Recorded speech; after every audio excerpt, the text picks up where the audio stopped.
So my name is Emmett, like I said, the Director of Positive Outcomes, and I'm here to talk to you about how to collect and quantify data that matters.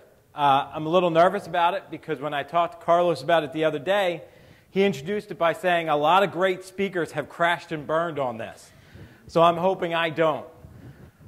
So why do we talk about data? Why is it important to us as school leaders is that data, unfortunately, is how a lot of our schools are now rated. Everything is about data. Very rarely do they actually look at how our kids are doing in the long, the big picture of their life. So unfortunately, our legislators, our supervisors primarily look at these data points: AYP, accountability, proficiency, end-of-course assessments, test results, and this is what they really say your school is all about. But as we all know as school leaders, what our schools are all about is these type of data points: meaningful, students, learning experiences. This is what we see as important, but unfortunately, most of the time, this is not the type of things that's put out by our states or our governing bodies. So this next slide is a wonderful data point put out by my state about our schools. So if you look at it, a lot of schools got a lot of Fs. But what they don't tell you in this data point is that it is comparing every charter school to the top 25% of schools in our state. They believe we need to be better than everybody else. So primarily, what do I believe schools should use data for? We use it to define some problems and develop our goals, to develop a hypothesis around issues that are happening, select and implement programs, and to evaluate our goals in the long term. So where should we get our data from? Primarily, I believe we should get our data from our parents, our students, and our community. And that we should put all these data in a bowl and use them to evaluate the goals that I talked about setting in the previous slide. And overall, that's how we should make our decisions. Unfortunately, many schools don't use data to answer this question.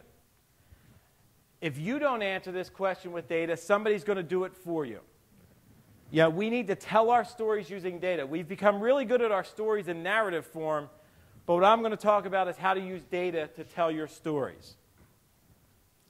So how does my school answer this question? A lot of legislatures have no idea about our school. So this is our little state, and this is where our kids come from. And when I show this to them, they say, wow, I didn't realize your kids came from that big of an area.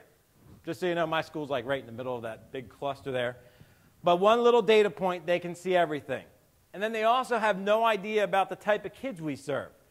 So this is a data point that we make available, not on our website, but whenever we submit a report to our state. The reason I don't put this on our website is because our kids are labeled enough. I don't need to also label them. But our decision makers really need to see who our kids are. We also use data to kind of discuss our challenges. Because this isn't something that a lot of people get. Not all schools are created equal.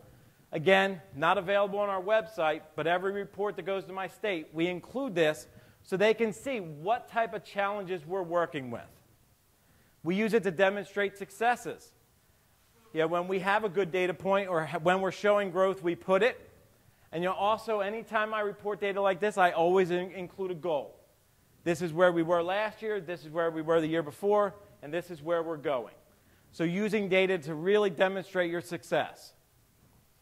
Again, to define our goals.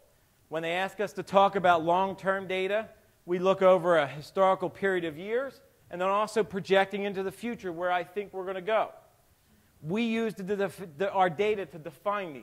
It's not something we pulled out of the air, but this is something we use to show everybody. The problem is with a lot of our data that we do like to have is it takes years and years to collect. So even when I don't have full data points yet, we discuss what data points we're developing. This is what we're tracking and this is what we're shooting for. Because they need to know that you're at least thinking forward, and you may not have the data today, but this is something we're going to have in the future. So in closing, data is everywhere. As a little data geek, I believe data is our friend. Data tells our stories, should be shared with everybody, and data never stops changing. So with that, I hope you join me Friday for a deep impact session on data and how we can use it to tell our stories.